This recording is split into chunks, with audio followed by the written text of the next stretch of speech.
नमस्कार, आप देख रहे हैं समाचार आपके साथ मैं हूं पराक्रम सिंह। खबर बताएंगे आपको दिन भर से जुड़ी महत्वपूर्ण खबरें। शुरुआत करेंगे सुर्खियों के साथ।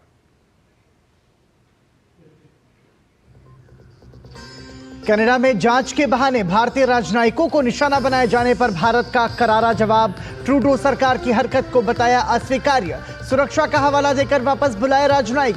कनाडा के प्रभारी उच्चायुक्त सहित 6 राजनयिकों को भी निकाला।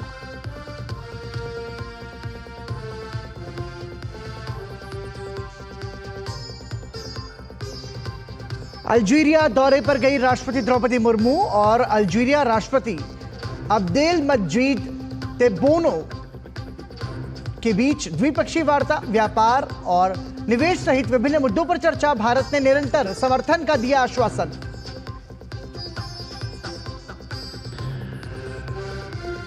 जम्मू कश्मीर में नई सरकार के गठन के लिए उपराज्यपाल मनोज सिन्हा ने नेशनल कॉन्फ्रेंस के उपाध्यक्ष उमर अब्दुल्ला को किया आमंत्रित। 16 अक्टूबर को श्रीनगर में मुख्यमंत्री पद की लेंगे शपथ।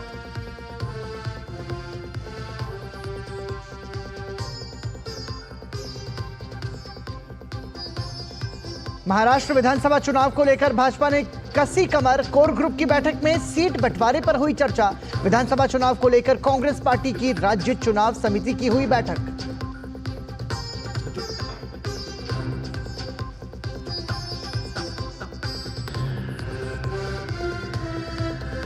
कोलकाता में जूनियर डॉक्टरों की आमरण अनशन जारी।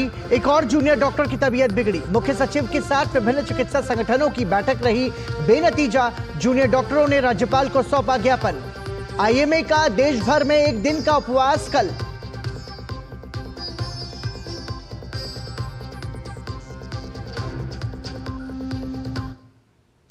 और सुर्खियों के बाद खबरों की शुरुआत।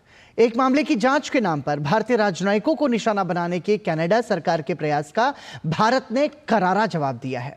भारत ने न केवल ट्रूडो सरकार के इन आरोपों को खारिज कर दिया, बल्कि सुरक्षा का हवाला देकर कनाडा से अपने उच्चायुक्त और राजनयिकों को वापस बुलाने का भी ऐलान किया। साथ ही भारत ने प्रभारी उच्चायुक्त सहित 6 राजनयिक निष्कासित कर दिए हैं और 19 अक्टूबर तक भारत छोड़ने का निर्देश दिया है। एक मामले की जांच के नाम पर भारतीय राजनयिकों को घसीटने के कनाडा सरकार के प्रयास पर भारतीय विदेश मंत्रालय ने तीखी प्रतिक्रिया दी है। बेतुके आरोपों को सख्ती से खारिज करते हुए भारत ने इन्हें ट्रूडो सरकार का राजनीतिक एजेंडा बताया। हालांकि बयान में मामले का उल्लेख नहीं किया गया, लेकिन संकेत यही है कि यह मुद्दा जून 2023 के निज्जर हत्या मामले से जुड़ा है। विदेश मंत्रालय ने कनाडा के आरोपों को तथ्यहीन और भारत पर कीचड़ उछालने की सोची समझी रणनीति बताया। विदेश मंत्रालय ने कहा कि भारत के बार बार अनुरोध के बावजूद कनाडा सरकार ने कोई सबूत साझा नहीं किया है।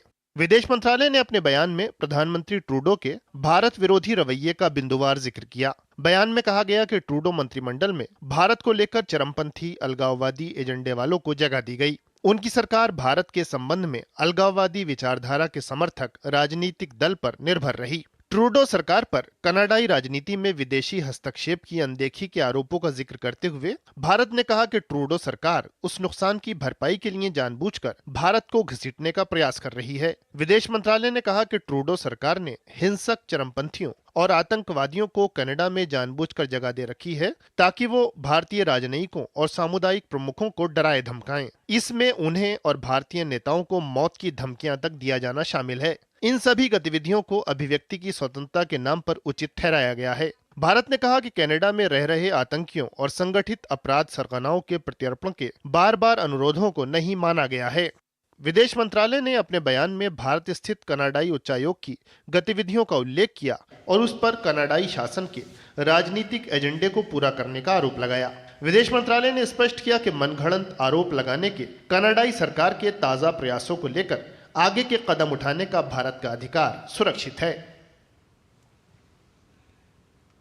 अल्जीरिया दौरे पर गई राष्ट्रपति द्रौपदी मुर्मू और अल्जीरिया के राष्ट्रपति अब्देलमजीद तेब्बोने के बीच द्विपक्षीय वार्ता हुई। इस मौके पर राष्ट्रपति द्रौपदी मुर्मू ने अब्देल मजीद को हाल ही में फिर से राष्ट्रपति चुने जाने पर बधाई दी। दोनों राष्ट्राध्यक्षों ने विभिन्न मुद्दों पर चर्चा की और व्यापार और निवेश पर विशेष ध्यान देने के साथ भारत अल्जीरिया संबंधों को और मजबूत करने का संकल्प लिया। राष्ट्रपति द्रौपदी मुर्मू ने अल्जीरिया को भारत के निरंतर समर्थन का आश्वासन दिया और अफ्रीका के प्रति मजबूत प्रतिबद्धता भारत की उसकी पुष्टि की। मैं भारत में से अल्जीरिया की पहली स्टेट विजिट पर आई हूँ। आज भारत अल्जीरिया संबंध के लिए एक ऐतिहासिक दिन है। मैं राष्ट्रपति तेवन को उनके हाल ही में पुनः निर्वाचित होने पर बधाई देती हूँ। न्यू अल्जीरिया का उनका दृष्टिकोण सराहनीय है। भारत और अल्जीरिया का कॉलोनियलिज्म के विरुद्ध संघर्ष का साझा इतिहास रहा है तथा हम अपने लोगों के लिए समृद्धि लाने की आकांक्षा में एकजुट है। आज मैंने राष्ट्रपति तेवन के साथ विभिन्न विषयों पर विचार विमर्श किया। मैंने राष्ट्रपति जी को भारत के निरंतर समर्थन का आश्वासन दिया। हम दोनों ने व्यापार और निवेश पर विशेष ध्यान देते हुए अपने संबंधों को और ऊंचे स्तर पर ले जाने का संकल्प लिया। संसद भवन परिसर में वक्फ बोर्ड संशोधन बिल पर जेपीसी की बैठक हुई। बैठक में जमियत उलेमा हिंद के प्रतिनिधियों ने अपने सुझाव रखे। वरिष्ठ वकील अश्विनी उपाध्याय ने भी वक्फ बिल को लेकर अपने सुझाव समिति को दिए। इस बीच उस समय बैठक में खासा हंगामा हुआ जब विपक्षी सांसदों ने बैठक का बहिष्कार कर दिया। सूत्रों के मुताबिक कर्नाटक राज्य अल्पसंख्यक आयोग के पूर्व अध्यक्ष अनवर मणिपेडी द्वारा कर्नाटक सरकार और कांग्रेस अध्यक्ष मल्लिकार्जुन खड़गे पर आरोप लगाए गए, जिसके बाद विपक्ष के सदस्यों ने बैठक का बहिष्कार कर दिया। मणिपाडी ने कर्नाटक सरकार और मल्लिकार्जुन खड़गे के खिलाफ आरोप लगाए। सूत्रों के अनुसार कर्नाटक राज्य अल्पसंख्यक कमीशन के पूर्व अध्यक्ष अनवर मणिपाडी ने कांग्रेस शासन के दौरान कर्नाटक में वक्फ संपत्तियों के प्रबंधन में गंभीर आरोप लगाए। उन्होंने कहा कि वक्फ भूमि प्रशासन के तहत एक विशाल भूमि घोटाला हो रहा है और उन्होंने सरकारी अधिकारियों और राजनीतिक नेताओं पर उंगली उठाई। वक्फ संपत्तियों के दुरुपयोग में कांग्रेस पार्टी के अध्यक्ष मल्लिकार्जुन खड़गे सहित कांग्रेस के कई नेताओं पर आरोप लगाए। हालांकि विपक्षी सांसदों ने इन आरोपों को राजनीतिक रूप से प्रेरित करार दिया। मंगलवार को भी जेपीसी की बैठक प्रस्तावित है।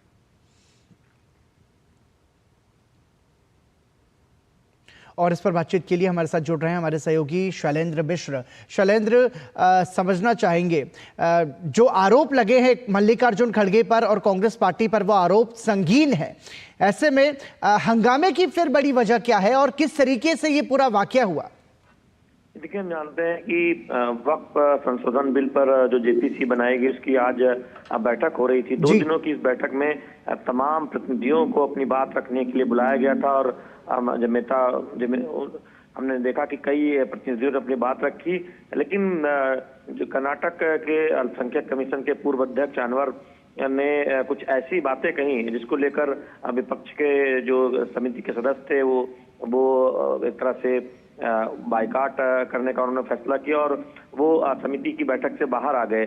दरअसल एक रिपोर्ट आई थी जिस रिपोर्ट की बड़ी चर्चा हुई थी 2012 में, जिसमें वक्फ की कर्नाटक की जो संपत्तियां हैं उसके गंभीर दुरुपयोग की शिकायतें की गई थी। उस रिपोर्ट में कहा गया था कि किस तरह से कांग्रेस के तमाम दिग्गज नेताओं की एक साठगांठ है और कुछ बड़े नेताओं और अधिकारियों की साठगांठ से वक्फ की संपत्तियों से जो राजस्व मिलना चाहिए वो राजस्व नहीं मिल रहा है और उसकी तरह से उन पैसों की एक बंदरबाट सी हो रही है कुछ लोगों के बीच। और दरअसल कांग्रेस अध्यक्ष मल्लिकार्जुन खड़गे पर सूत्रों के मुताबिक ये आरोप लगाए गए और साथ ही साथ कर्नाटक कांग्रेस के कई नेताओं का नाम इसमें शामिल बताया गया कि वो वक्त संपत्तियों का या तो दुरुपयोग करते हैं या फिर उसके पैसे के हेराफेरी में उन पर एक आरोप लगाया गया। तो इस तरह के जब गंभीर आरोप लगे तब समिति में की बैठक में एक तरह से देखें हंगामा हुआ और जो विपक्षी सदस्य थे उन्होंने इस बैठक का बाइकाट करने का फैसला किया। हम जानते हैं कि कर्नाटक में भूमि से संबंधित हाल में ही कई विवाद सामने आए हैं, जिसमें मल्लिकार्जुन खड़गे के ट्रस्ट ट्रस्ट के परिवार से जुड़ा एक विवाद जी भी है। बिल्कुल। लेकिन इस तरह की जेपीसी की बैठक में जब एक पक्षकार ने जो सुझाव रखने के लिए उन्होंने पूर्व के तमाम उदाहरण देते हुए कहा कि किस तरह से कर्नाटक में गंभीर दुरुपयोग हुआ है वक्फ संपत्तियों का, और उसमें कांग्रेस की नेताएं, कर्नाटक कांग्रेस के नेताओं की सांठगांठ रही है, और खुद मल्लिकार्जुन खड़गे का भी उसमें नाम सामने आया। तो ऐसे में निश्चित तौर पर आरोप बहुत गंभीर हो जाते हैं। और हमने देखा कि आज जब ये बैठक हो रही थी तो विपक्ष के सदस्यों ने इस बैठक का बायकॉट भी किया।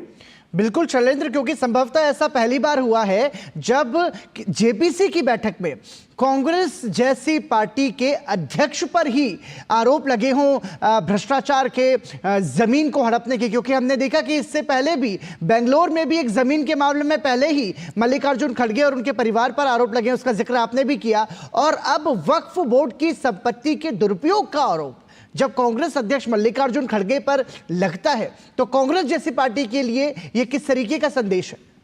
ये हम जानते हैं कि आज ही बीजेपी ने निशाना साधा है मल्लिकार्जुन खड़गे पर। उनसे कांग्रेस अध्यक्ष पद से त्यागपत्र की मांग की है। जिस तरह से उनके ट्रस्ट, उनके परिवार के ट्रस्ट से जुड़े एक जमीन आवंटन मामले पर उनके परिवार पर आरोप लगे और उस जमीन को वापस देने का फैसला परिवार के सदस्यों ने किया, ट्रस्ट ने किया।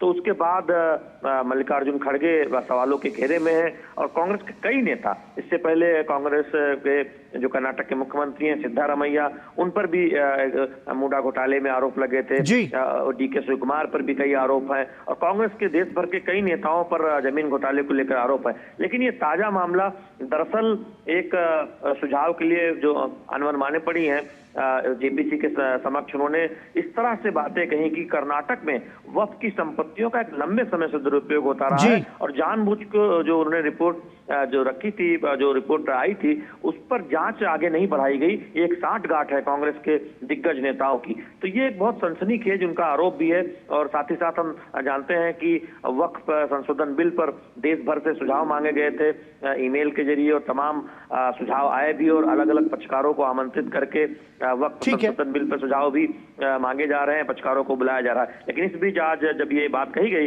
तब विपक्ष के सदस्यों ने बायकॉट कर दिया बैठक का। शैलेंद्र, बहुत संक्षेप में देखिए, जगदंबिका पाल इस जेपीसी के वक्फ बोर्ड पर जो जेपीसी बनी है उसके अध्यक्ष हैं, उनकी किसी तरीके की कोई प्रतिक्रिया आई है क्या? देखिए, अभी फिलहाल कोई औपचारिक प्रतिक्रिया नहीं आई है, क्योंकि हम जानते हैं कि जो ज्वाइंट पार्लियामेंट होती हैं, संसदीय समिति की बैठकें होती हैं, वो एक तरह से देखें उसकी रिपोर्ट वो संसद के पटल पर रखी जाती है। तो ऐसे बैठक के अंदर औपचारिक तौर पर क्या कुछ हुआ है, इस बात की जानकारी अध्यक्ष या कोई सदस्य नहीं देता। लेकिन जब बायकॉट हुआ तो हमने देखा कि इस तरह की खबरें आई सूत्रों के हवाले से कि एक हंगामेदार जैसी स्थिति रही जब अनवर मानी पड़ी की तरफ से कुछ बातें कही गई, जिस पर विपक्ष के सदस्यों ने ऐतराज किया। बहुत बहुत धन्यवाद शैलेंद्र मिश्र इस तमाम जानकारी के लिए। तो देखिए, कांग्रेस पर बहुत ही संगीन आरोप लगे हैं, कांग्रेस पार्टी के अध्यक्ष पर दूसरी बार संगीन आरोप लगे हैं वक्फ बोर्ड की संपत्तियों के दुरुपयोग का आरोप। बहरहाल अब मंगलवार को भी ये जो बैठक है ये प्रस्तावित है, और अब ये देखना होगा कि आगे किस दिशा में, किस तरीके से जेपीसी की बैठक होगी और कैसे आगे बढ़ा जाएगा इस पूरे मामले पर। बहरहाल रुख करेंगे कुछ और खबरों का। जम्मू कश्मीर के उपराज्यपाल मनोज सिन्हा ने नई सरकार के गठन के लिए नेशनल कॉन्फ्रेंस के नेता उमर अब्दुल्ला को न्योता दिया है। उमर अब्दुल्ला 16 अक्टूबर को श्रीनगर में मुख्यमंत्री पद की शपथ लेंगे।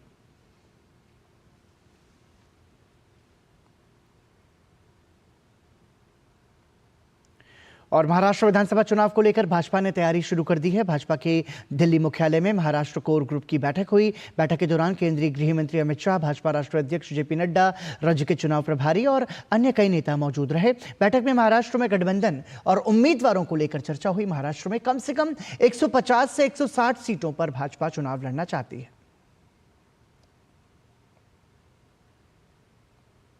वहीं महाराष्ट्र में कांग्रेस पार्टी की राज्य चुनाव समिति की भी बैठक हुई। बैठक में प्रभारी रमेश चन्नीथला, प्रदेश कांग्रेस अध्यक्ष नाना पटोले, विधायक कांग्रेस दल के नेता बाला साहेब थोराट, विपक्ष के विजय वडेट्टीवार, पूर्व मुख्यमंत्री सुशील कुमार शिंदे, अखिल भारतीय कांग्रेस कमेटी के महासचिव मुकुल वासनिक, गोवा प्रभारी माणिकराव ठाकरे भी मौजूद रहे।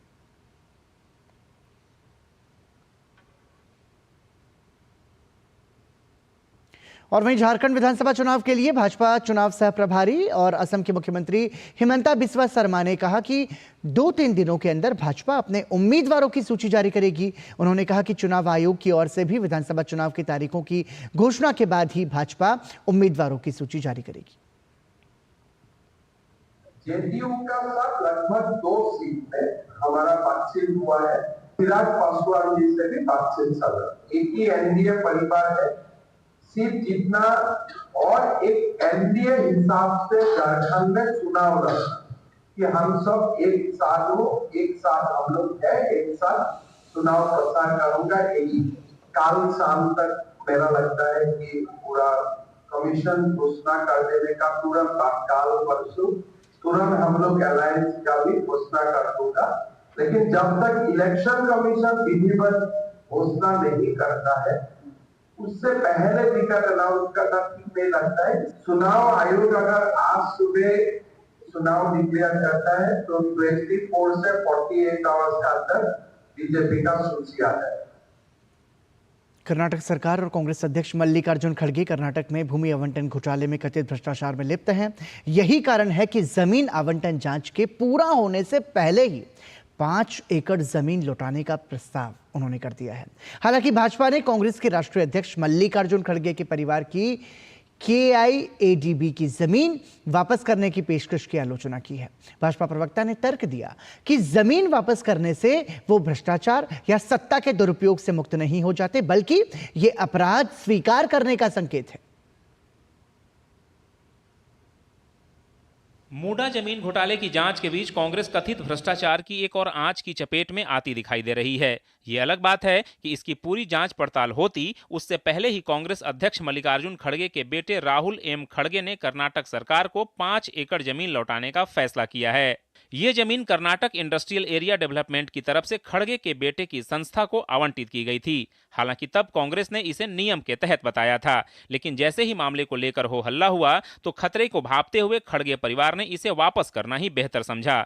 भाजपा का कहना है कि जमीन लौटाने से कोई दोष मुक्त नहीं हो जाता है। कांग्रेस पार्टी थी जो महात्मा गांधी के आदर्शों से प्रेरित थी और आचार्य विनोबा भावे जी ने भूदान आंदोलन चलाया था। आज राहुल गांधी जी और सोनिया गांधी जी के विचारों से प्रेरित ये कांग्रेस पार्टी है जो भू हड़प आंदोलन चला रही है। तो ये कांग्रेस का नैतिक पतन है, भूदान से लेके भू हड़प तक। विवाद की शुरुआत मार्च 2024 में हुई, जब कर्नाटक कांग्रेस सरकार ने सिद्धार्थ बिहार ट्रस्ट को जमीन आवंटित की। यह 5 एकड़ जमीन सिद्धार्थ बिहार ट्रस्ट को अनुसूचित जाति कोटे के तहत आवंटित की गई थी। इस ट्रस्ट में कांग्रेस प्रमुख मल्लिकार्जुन खड़गे, उनके दामाद और कलबुर्गी के सांसद राधा कृष्ण और उनके बेटे राहुल खड़गे सहित खड़गे परिवार के कई सदस्य ट्रस्टी हैं। इस पूरे घटनाक्रम को लेकर मल्लिकार्जुन खड़गे के छोटे बेटे और कर्नाटक सरकार में मंत्री प्रियांक खड़गे ने अपने एक्स हैंडल पर बकायदा प्लॉट वापसी का अनुरोध पत्र शेयर किया है। भाजपा निष्पक्ष जांच के लिए प्रियांक खड़गे के इस्तीफे की मांग कर रही है। खड़गे परिवार और कांग्रेस के नेता KIADB हो, मूडा हो, इन संस्थाओं को अपना घरेलू संस्थाएं समझते हैं। जब चाहा अलॉट करवा लिया और जब चाहा वापस दे दिया। मूडा के बाद एक और मामले के सामने आने के बाद कांग्रेस बचाव की मुद्रा में जरूर दिखाई दे रही है, लेकिन उसे जमीन वापसी कुछ गलत नहीं दिखाई दे रहा है। इससे पहले लोकायुक्त द्वारा शुरू की गई जांच के बाद मुख्यमंत्री सिद्धारमैया की पत्नी ने मैसूर विकास प्राधिकरण द्वारा आवंटित जमीन को वापस कर दिया था। मूडा पर आरोप है कि उसने 2022 में सिद्धारमैया की पत्नी पार्वती को मैसूर के कसाबा होबली स्थित कसारे गांव में उनकी 3.16 एकड़ जमीन के बदले मैसूरू के एक पॉश इलाके में 14 साइट्स आवंटित की थी। इसको लेकर भाजपा ने इसे बड़ा मुद्दा बनाते हुए राज्य भर में भारी विरोध प्रदर्शन किया था। Bureau report, DD news. Paschim Bangal के कोलकाता में आरजीकर मामले को लेकर आमरण अनशन पर बैठे जूनियर डॉक्टरों में से एक और डॉक्टर की तबीयत सोमवार को खराब हो गई। डॉक्टर तनिया पांजा लगातार 216 घंटे की भूख हड़ताल के बाद बीमार पड़ गईं। दोपहर से ही उन्हें पेट दर्द और कमजोरी के कारण मेडिकल टीम की निगरानी में रखा गया था। तनिया पांजा को कोलकाता मेडिकल कॉलेज के ICU में भर्ती कराया गया। हड़ताल कर रहे डॉक्टरों में 5वां डॉक्टर हैं जिन्हें अस्पताल में भर्ती कराया गया, जबकि एक और डॉक्टर ने आमरण अनशन शुरू किया है।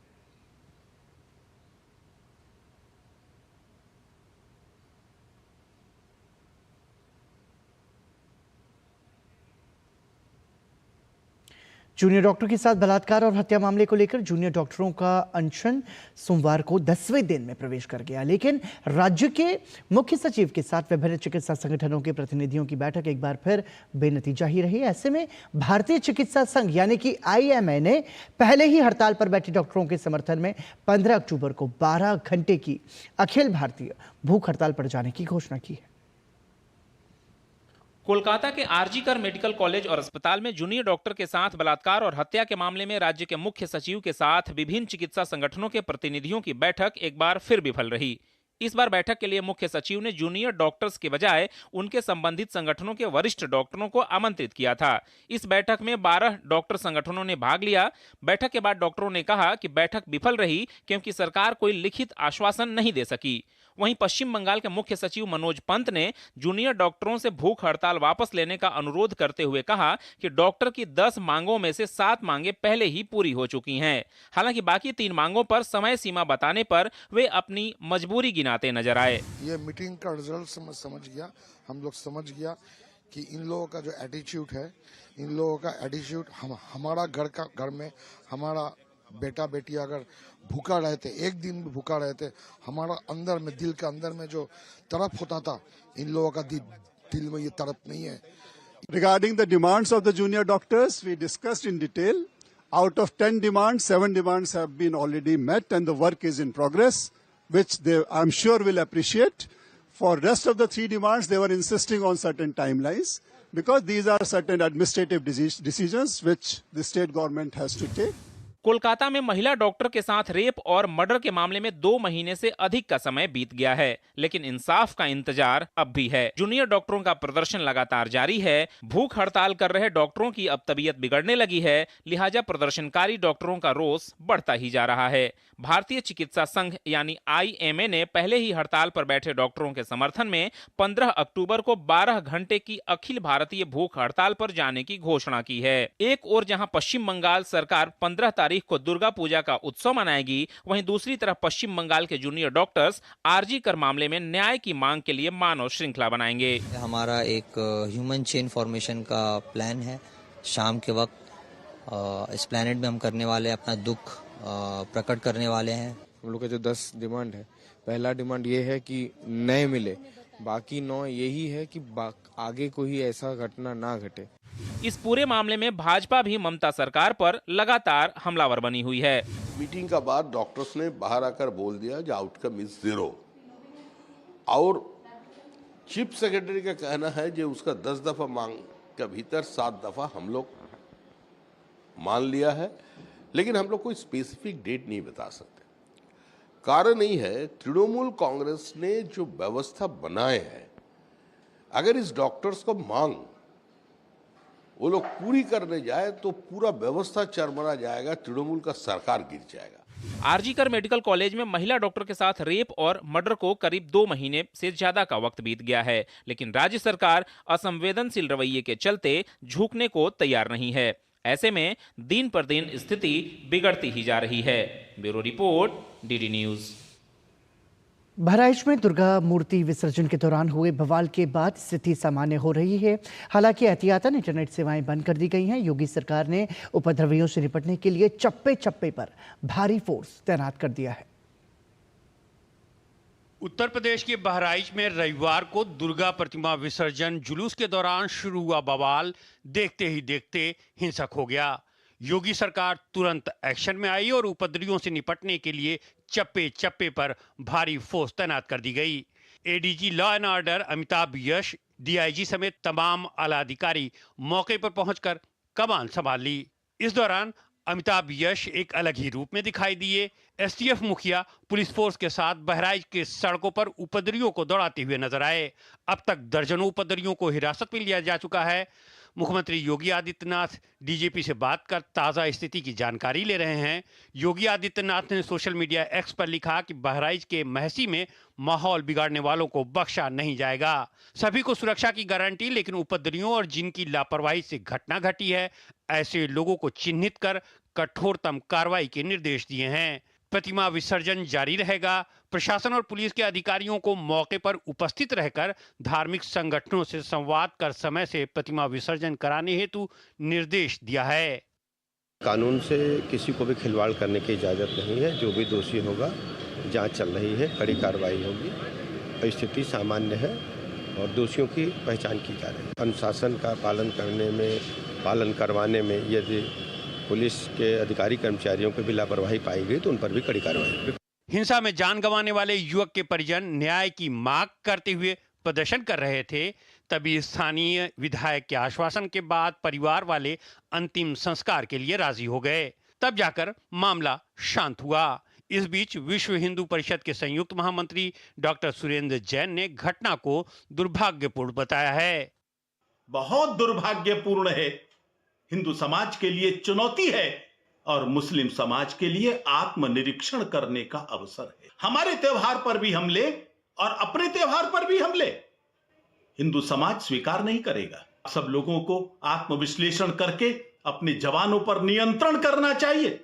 बहराइच जिले के रामगांव थाना क्षेत्र के रहुसा मंसूर गांव से दुर्गा प्रतिमा विसर्जन जुलूस हरदी थाना क्षेत्र के महाराजगंज बाजार में रविवार को पहुंचा था। धार्मिक स्थल के सामने डीजे बजाने पर शुरू हुई कहासुनी सांप्रदायिक टकराव में बदल गई। इस बवाल में 22 वर्षीय रामगोपाल मिश्र की गोली मारकर हत्या कर दी गई। इससे आक्रोश फैल गया। इसके विरोध में प्रदर्शन हुआ।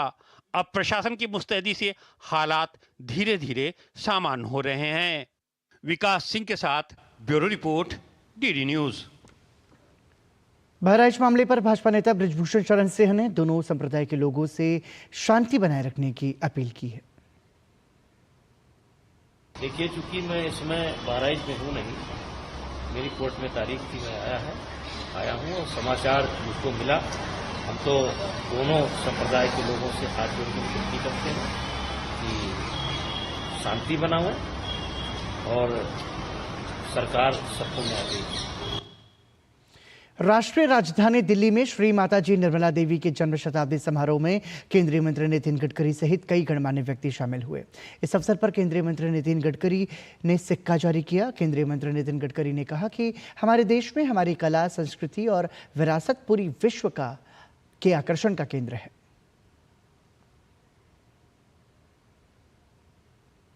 दो 2023 में माताजी के जन्म शताब्दी समारोह के निमित्त भारत सरकार को रिक्वेस्ट की गई थी आप सबकी ओर से कि माताजी के नाम पर एक कॉइन उसका विमोचन हो, और वित्त मंत्रालय ने उसको स्वीकृति दी और आज उसका विमोचन हो रहा है।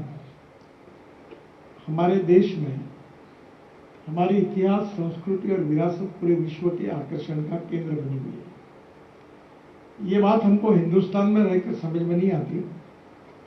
ये बात हमको विशेष रूप से जब हम देश के बाहर जाते हैं तो विशेष रूप से इन सब बातों का परिचय होता है। केंद्रीय खाद्य एवं उपभोक्ता मंत्री प्रहलाद जोशी ने पंजाब के मुख्यमंत्री भगवंत मान से मुलाकात की। मुलाकात के दौरान केंद्रीय मंत्री ने पंजाब में चालू खरीफ विपणन सीजन में धान खरीद से संबंधित मुद्दों का जायजा लिया। इस वर्ष पंजाब में धान की खरीद 1 अक्टूबर से शुरू हो चुकी है और सुचारू रूप से चल रही है। खरीफ विपणन सीजन 2024-25 के लिए केंद्र सरकार ने पहले ही पंजाब से 124 लाख टन चावल की अनुमानित खरीद को मंजूरी दे दी है, जो 185 लाख टन धान के बराबर है। केंद्र सरकार बिना किसी प्रतिबंध के राज्य से इसकी खरीद कर रही है। इस साल धान की खरीद के लिए पंजाब में 2200 से अधिक मंडियां लगातार कार्य कर रही हैं। धान की खरीद में किसी भी तरह की कठिनाई से बचने के लिए पर्याप्त भंडारण की व्यवस्था की गई है।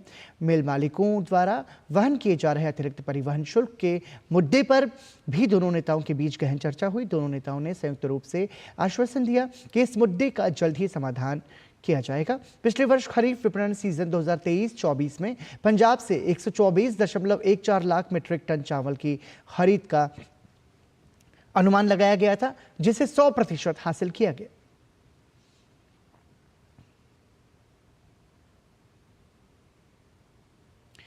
US India strategic partnership forum सोमवार को नई दिल्ली में द्विपक्षीय व्यापार, सेमीकंडक्टर निवेश, एआई और अगली पीढ़ी की प्रौद्योगिकी सहयोग को बढ़ाने के लिए अपने वार्षिक इंडिया लीडरशिप समिट 2024 की मेजबानी कर रहा है।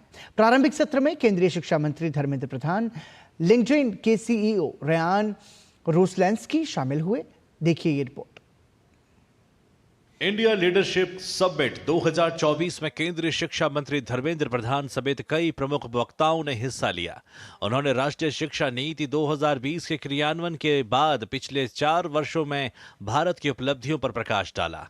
उन्होंने इस बात पर जोर दिया कि प्रधानमंत्री नरेंद्र मोदी ने डिग्री के बजाय कौशल विकास को प्राथमिकता दी है। उन्होंने रोजगार क्षमता बढ़ाने के लिए छात्रों के कौशल विकास के महत्व पर जोर दिया। Last 4 years, there is a new set of digital education ecosystem in India. India is embracing new technologies for its communication, for its teachers' competency, for its pedagogy, for its curriculum, for its high-end research, for skilling. केंद्रीय शिक्षा मंत्री धर्मेंद्र प्रधान ने कहा कि राष्ट्रीय शिक्षा नीति 2020 ने उभरते क्षेत्रों के साथ साझेदारी का मार्ग प्रशस्त किया है। उन्होंने आगे NEP 2020 के बहुभाषावाद पर ध्यान केंद्रित करने को रेखांकित किया। उन्होंने यह भी बताया कि कैसे शिक्षा प्रणाली में कई भाषाओं को शामिल करने से भारत की साक्षरता दर बढ़ सकती है। राष्ट्रीय शिक्षा नीति में बहुभाषावाद का उद्देश्य विविध पृष्ठभूमि के छात्रों को सशक्त बनाना है। There are 22 scheduled languages in India. NEP is giving importance to all the 22 languages. Beyond that, NEP is recommending to produce more primer to have a link between more than 100 local language dialects. केंद्रीय संचार मंत्री ज्योतिरादित्य सिंधिया भी सत्र में शामिल हुए। इस मौके पर उन्होंने कहा कि यूएस और भारत मिलकर सिर्फ अपने लिए नहीं बल्कि पूरे विश्व की तरक्की के लिए काम कर रहे हैं। We both believe in freedoms, we both believe in innovations, we both believe in not incremental change, but we believe in monumental change, and we believe in doing things that will benefit the world. So I think that sets the tone for this strategic partnership forum to really contribute to the well-being of not only both nations but to the globe in general. 400 से अधिक वैश्विक कंपनियों के अपने व्यापक network के माध्यम से US India strategic partnership forum दोनों देशों की अर्थव्यवस्थाओं के बीच में सार्वजनिक और निजी क्षेत्रों को जोड़ने का काम कर रहा है। शिखर सम्मेलन में हुई चर्चाओं में अमेरिका भारत साझेदारी का उद्देश्य शिक्षा, प्रौद्योगिकी और सतत विकास के क्षेत्रों में साझा लक्ष्यों को बेहतरी के काम करना है, जिससे दोनों देशों के लिए उज्जवल भविष्य का मार्ग प्रशस्त हो सके। विशाल बैरिस्टो की report, TD news. Lakhimpur Kheri में भाजपा विधायक योगेश शर्मा की पिटाई के मामले में भाजपा प्रदेश संगठन ने बड़ी कार्रवाई की है। मारपीट करने वाले भाजपा नेता को पार्टी से निष्कासित कर दिया गया है। भाजपा प्रदेश संगठन ने अवधेश सिंह और पुष्पा सिंह को पार्टी से निष्कासित किया है। इसके अलावा ज्योति शुक्ला और अनिल यादव को भी पार्टी से निष्कासित कर दिया गया है।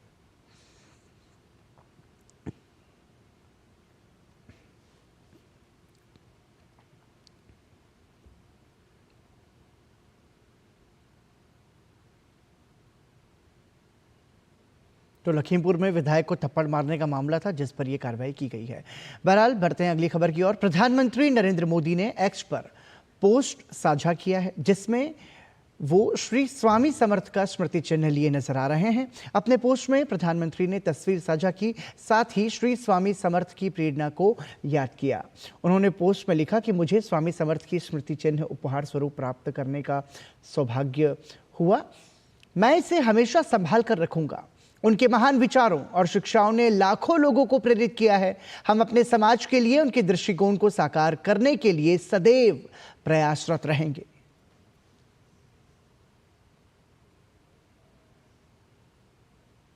प्रधानमंत्री इंटर्नशिप योजना के लिए 1.55 लाख से अधिक उम्मीदवारों ने अब तक पंजीकरण कराया है। योजना के लिए बना पोर्टल 12 अक्टूबर शाम 5 बजे रजिस्ट्रेशन के लिए लाइव हुआ था। पायलट प्रोजेक्ट का लक्ष्य 1.25 लाख उम्मीदवारों का रजिस्ट्रेशन करना है। रविवार को पोर्टल पर रजिस्टर्ड कैंडिडेट की संख्या 1,55,109 थी।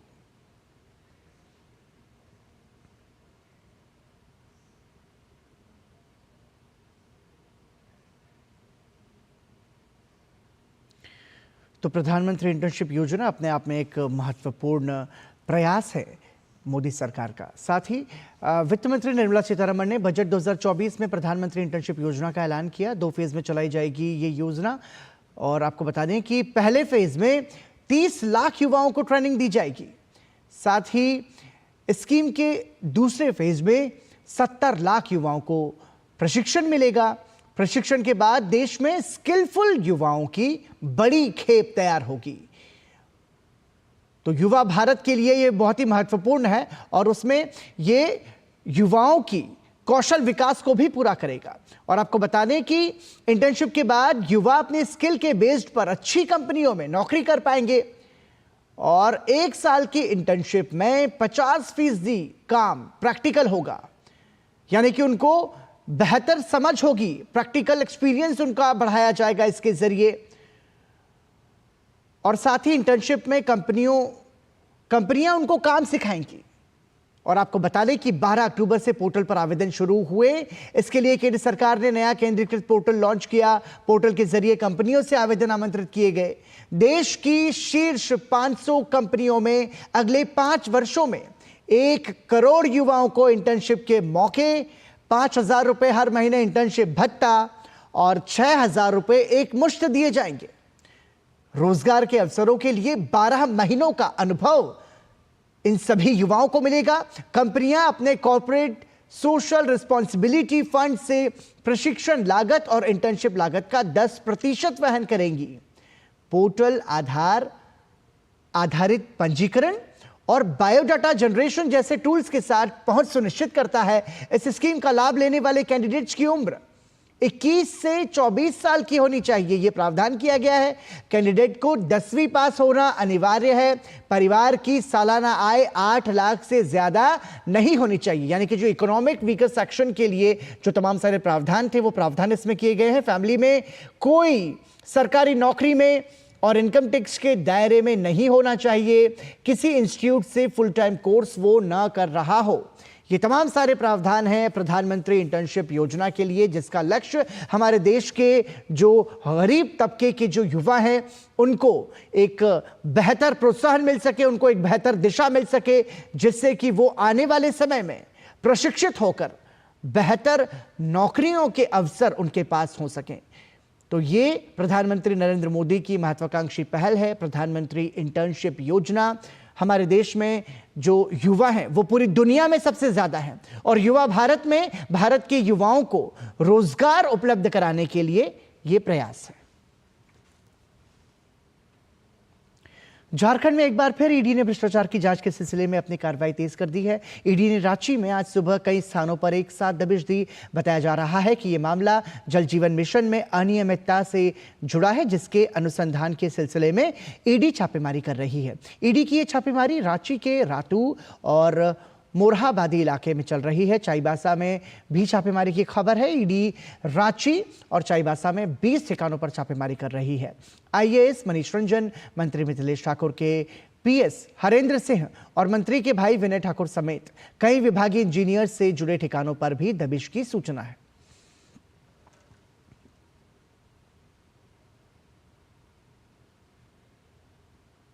केंद्रीय गृह मंत्री अमित शाह के निर्देश के बाद से लगातार पूरे देश से ड्रग्स के खिलाफ तेजी से अभियान चल रहा है। दिल्ली के महिपालपुर में पकड़ी गई लगभग 6,000 करोड़ रुपए की कोकेन तस्करी के मामले में जांच का दायरा लगातार बढ़ता जा रहा है। इस नेटवर्क की पड़ताल में जुटी दिल्ली पुलिस और गुजरात पुलिस ने संयुक्त अभियान में गुजरात के अंकलेश्वर से 518 किलोग्राम कोकेन बरामद किया। बाजार में इसकी कीमत 5,000 करोड़ रुपए बताई जा रही है। एक पखवाड़े के भीतर ड्रग्स की यह तीसरी बड़ी बरामदगी है। इससे पहले पुलिस 1 अक्टूबर को महिपालपुर में से 562 किलोग्राम और पिछले हफ्ते इसी सिंडिकेट के दिल्ली के रमेश नगर स्थित ठिकाने से 208 किलोग्राम कोकेन बरामद कर चुकी है। इस सिंडिकेट से अब तक 1,289 किलोग्राम कोकेन बरामद की जा चुकी है, जिसकी अंतर्राष्ट्रीय कीमत 13,000 करोड़ रुपए से अधिक बताई जा रही है, जो अब तक की सबसे बड़ी बरामदगी मानी जा रही है। इस सिंडिकेट से जुड़े 7 आरोपियों को गिरफ्तार भी किया जा चुका है। प्रधानमंत्री नरेंद्र मोदी के नेतृत्व में केंद्र सरकार ने मादक पदार्थों की तस्करी पर अंकुश लगाने के लिए जीरो टॉलरेंस नीति अपनाई है। चलिए नजर डालते हैं कुछ प्रमुख आंकड़ों पर।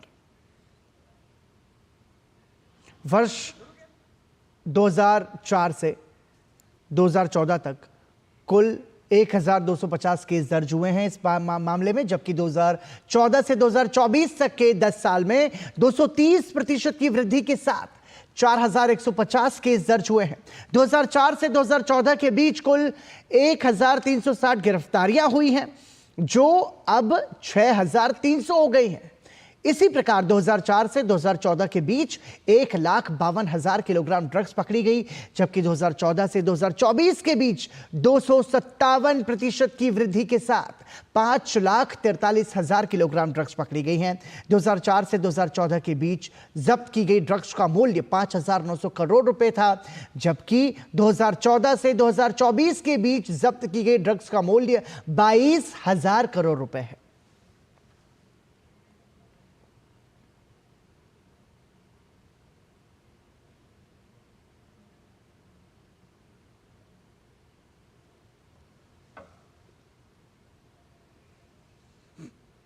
वहीं उत्तर रेलवे ने त्योहारी मौसम में यात्रियों को आरामदायक सफर प्रदान करने और उनकी भारी तादाद को ध्यान में रखकर विशेष रेलगाड़ियां चलाने का निर्णय लिया है।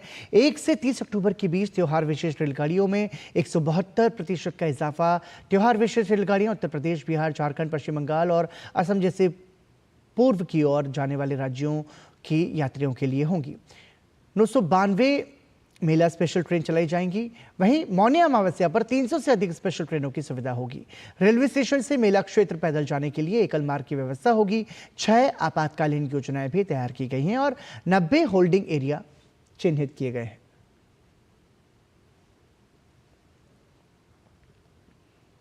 लखनऊ आगरा एक्सप्रेसवे पर कन्नौज में देर शाम को भीषण सड़क हादसा हो गया। बिहार से पंजाब जा रही बस अनियंत्रित होकर डिवाइडर से टकराकर पलट गई। घायलों को पास ही के अलग अलग सरकारी अस्पतालों में भर्ती कराया गया। हादसे की सूचना मिलते ही मौके पर पुलिस की टीम पहुंच गई। घायलों को अस्पताल ले जाया गया। बस में करीब 100 लोग सवार थे। बस बिहार से बठिंडा जा रही थी। ड्राइवर को नींद आ जाने की वजह से गाड़ी असंतुलित होकर पलट गई। 15 से 20 से अधिक लोग घायल हुए हैं और 3 से 4 लोग गंभीर रूप से घायल हैं।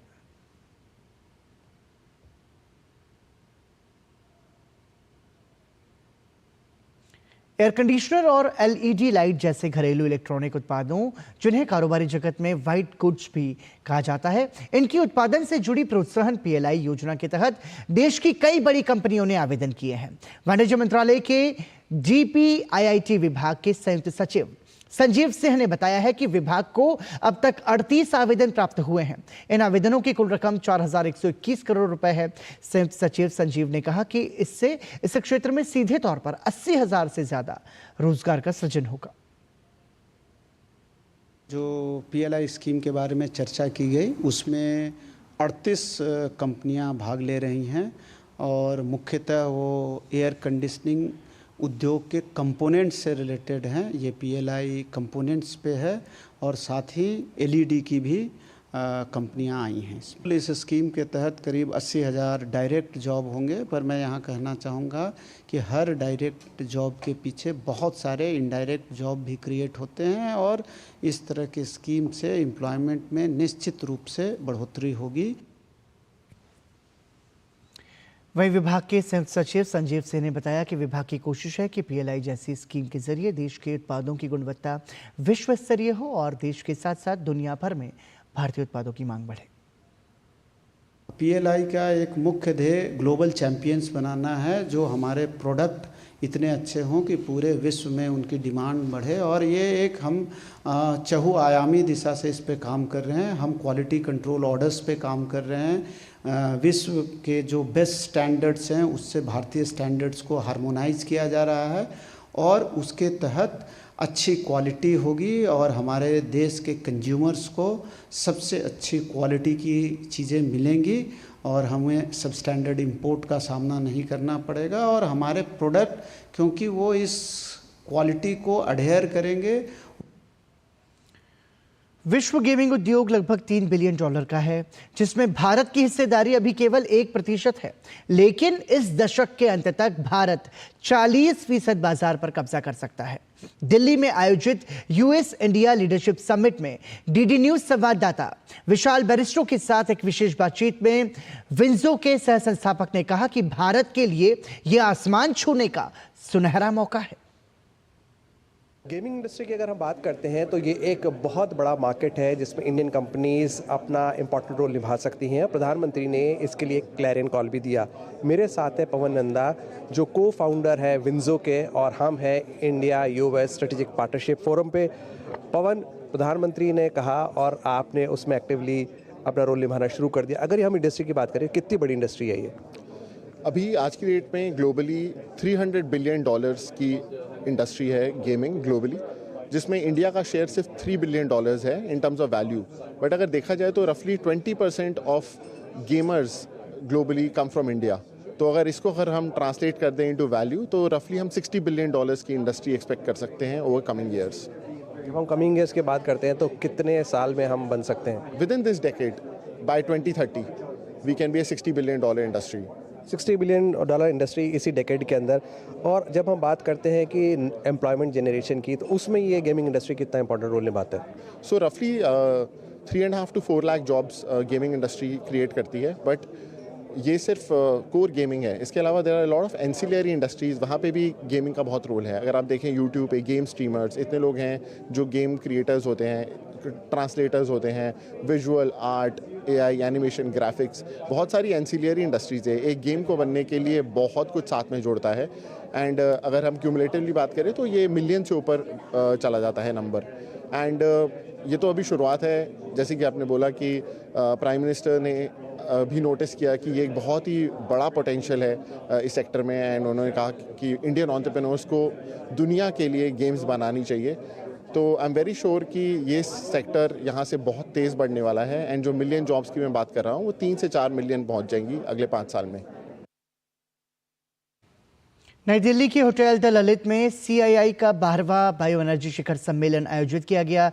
Fuelling the future securing India's green growth goals theme पर आधारित इस शिखर सम्मेलन में अमेरिका, ब्राजील और फ्रांस जैसे प्रमुख जैव ऊर्जा उत्पादक देशों के प्रतिनिधियों ने हिस्सा लिया। देखिए धीरज कुमार की ये report. Fuelling the future securing India's green growth goals theme पर आधारित बायो एनर्जी शिखर सम्मेलन में अमेरिका, ब्राजील और फ्रांस जैसे प्रमुख जैव ऊर्जा उत्पादक देशों के प्रतिनिधियों ने हिस्सा लिया। सम्मेलन में मुख्य अतिथि के रूप में पहुंचे केंद्रीय परिवहन मंत्री ने बायो एनर्जी, बायोफ्यूल, एथेनॉल और ग्रीन हाइड्रोजन के उत्पादन पर जोर दिया। बायोफ्यूल का उपयोग करके हमारे देश के एग्रीकल्चर ग्रोथ रेट को भी बढ़ा सकते हैं और किसानों को भी समृद्ध संपन्न कर सकते हैं। अभी जैसे इथेनॉल है, इथेनॉल हम शुगर केन जूस से बनाते हैं, बाद में बी हेवी मोलाइसिस जो है 7% जो आता है उससे बनाते हैं, और उसके बाद फूड ग्रेन से भी बना सकते हैं, ब्रोकन राइस से, कॉर्न से भी बना रहे हैं। कार्यक्रम में केंद्रीय पेट्रोलियम मंत्री ने भी हिस्सा लिया। केंद्रीय मंत्री ने बायो एनर्जी, एथेनॉल मिश्रण, biodiesel, CBG, sustainable aviation fuel और अपशिष्ट से ऊर्जा समाधान के जरिए भारत की नेट जीरो रणनीति पर जोर दिया। केंद्रीय मंत्री ने कहा कि इथेनॉल सम्मिश्रण प्रतिशत 2014 में 1.53% था, जो 2024 में बढ़कर 15% हो गया। सरकार साल 2025 तक 20% लक्ष्य हासिल करने की राह पर है। Prime Minister set a target of 10% blending of biofuels by November 2022. That's a fact. It's recorded. And after that experience of not being able to do more than 1.5%, we today had a situation that we'd completed 10% blending 5 months in advance. Bharat में ऊर्जा मांग में करीब 25% की वृद्धि हुई है। मांग की आपूर्ति का एकमात्र विकल्प पारंपरिक ईंधन है। हालांकि सरकार ने करीब 1040.75 करोड़ के निवेश से 2030 तक 500 मिलियन टन जैव ईंधन उत्पादन का लक्ष्य रखा है। धीरज कुमार की रिपोर्ट, DD न्यूज। और आइए अब नजर डालते हैं देश की कुछ और महत्वपूर्ण खबरों पर फटाफट अंदाज में। लोकसभा अध्यक्ष ओम बिरला ने स्विट्जरलैंड के जेनेवा में चल रहे अंतर संसदीय संघ की 149वें सत्र को संबोधित किया। लोकसभा अध्यक्ष ने शांतिपूर्ण और सतत भविष्य के लिए विज्ञान, प्रौद्योगिकी और नवाचार का उपयोग विषय पर सभा को संबोधित किया। विदेश मंत्री डॉक्टर एस जयशंकर ने ई-माइग्रेट पोर्टल और मोबाइल ऐप V2.0 का उद्घाटन किया। मंत्रालय ने ECR यानी इमिग्रेशन चेक रिक्वायर्ड देशों में नौकरी चाहने वालों के कल्याण और बेहतरी की जानकारी के लिए ई-माइग्रेट 2.0 लॉन्च किया।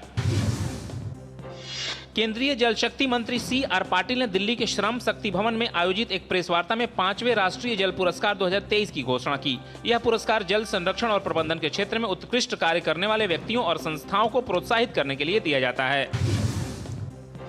महाराष्ट्र विधानसभा चुनाव से पहले मुख्यमंत्री एकनाथ शिंदे ने बड़ा फैसला लिया है। सीएम शिंदे ने कैबिनेट बैठक में बड़ी घोषणा करते हुए कहा कि मुंबई में प्रवेश करने वाले सभी 5 टोल बूथों पर हल्के मोटर वाहनों से कोई टोल नहीं लिया जाएगा। केंद्रीय विद्युत प्राधिकरण के ताजा आंकड़ों के मुताबिक भारत ने सितंबर महीने में सौर और पवन ऊर्जा के नेतृत्व में अक्षय ऊर्जा आधारित बिजली उत्पादन क्षमता में 200 गीगावाट का आंकड़ा पार कर लिया है। यूपी डायस्पोरा ने दुबई में निवेशकों को उत्तर प्रदेश की विकास गाथा सुनाई। यूपी डायस्पोरा फोरम ने यूपी मूल के प्रवासी निवासियों के साथ इन्वेस्टर मीट का आयोजन किया। ICMR और जाइड्स लाइफ साइंसेज ने सिकल सेल रोग के मरीजों में डेसिडुस्टेट दवा के दूसरे चरण के परीक्षण की शुरुआत की। यह सिकल सेल रोग के लिए नई थेरेपी विकसित करने की दिशा में एक महत्वपूर्ण कदम है। असम के करीमगंज पुलिस को बड़ी सफलता मिली है। करीमगंज पुलिस ने मादक पदार्थ विरोधी अभियान में 4 करोड़ रुपए की हेरोइन जब्त की है, जो कि मादक पदार्थों की तस्करी के खिलाफ लड़ाई में एक महत्वपूर्ण सफलता है। 2024 के लिए अर्थशास्त्र के नोबेल पुरस्कार की घोषणा हो गई है। डेरॉन एस मोगलू, साइमन जॉनसन और जेम्स ए रॉबिन्सन को यह नोबेल पुरस्कार दिए जाने की घोषणा की गई है। दिल्ली प्रदूषण नियंत्रण समिति ने दिल्ली के NCT क्षेत्र में 1 नवंबर तक सभी तरह के पटाखों के निर्माण, भंडारण और बिक्री पर पूर्ण प्रतिबंध लगाने का आदेश जारी किया है। इसमें ऑनलाइन मार्केटिंग प्लेटफॉर्म के माध्यम से डिलीवरी और सभी प्रकार के पटाखों को जलाना भी शामिल है।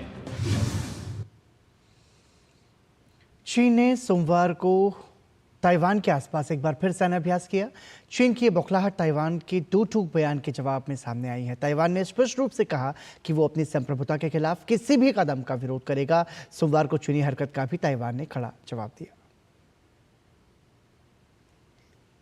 पिछले दिनों ताइवान के राष्ट्रपति लाई चिंगते के अपनी संप्रभुता की रक्षा के बयान से बौखलाया चीन लगातार डराने धमकाने में लगा है। सोमवार को चीनी युद्धपोतों और लड़ाकू विमानों ने युद्धाभ्यास के नाम पर ताइवान का घेराव कर लिया। 125 चीनी लड़ाकू विमान और 17 युद्धपोत घंटों तक ताइवान का घेरा डाले रहे। चीन ने कहा कि युद्धाभ्यास उन तत्वों के लिए सबक है जो ताइवान की आजादी की बात करते हैं। चीन की इस आक्रामकता पर ताइवान ने भी उग्र तेवर अपनाए और अपने भारी हथियारों को मोर्चों पर तैनात कर दिया। ताइवान के इस जवाबी एक्शन से सटपटाए चीन ने अपना कथित युद्धाभ्यास खत्म करने की घोषणा कर दी। लोकतंत्र और तानाशाही के बीच संघर्ष में हमें शांत और विश्वस्त रहने की जरूरत है। क्षेत्र में शांति और स्थिरता बनाए रखने में मदद हेतु हम क्रॉस स्ट्रेट यथास्थिति के लिए ठोस कदम उठाएंगे। दरअसल ताइवान के राष्ट्रपति लाई चिंगते ने अपने देश के राष्ट्रीय दिवस पर चीन को 2 टूक संदेश दिया था।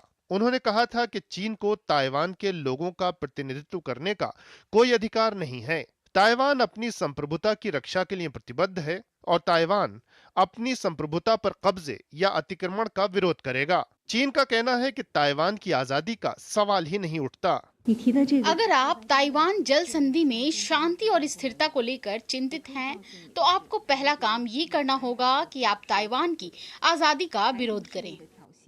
चीन ताइवान को अपना हिस्सा बताता रहा है और उसे फिर से खुद में मिलाने की बात करता है। वहीं ताइवान का कहना है कि वो स्वतंत्र लोकतांत्रिक देश है और अपनी संप्रभुता की रक्षा के लिए हर हद तक जाएगा। देश में खेलों को बढ़ावा देने के लिए सरकार के तमाम प्रयास जारी हैं। इसी कड़ी में खेल मंत्रालय ने draft national sports governance bill को सार्वजनिक पटल पर रखा है और सभी हितधारकों और आम जनता से सुझाव मांगे हैं। आम जनता और हितधारक अपने सुझाव 25 अक्टूबर तक ईमेल कर सकते हैं।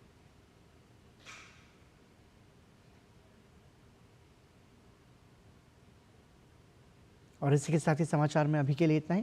देश और दुनिया की बाकी बड़ी खबरों के लिए आप देखते रहिए DD न्यूज़। नमस्कार।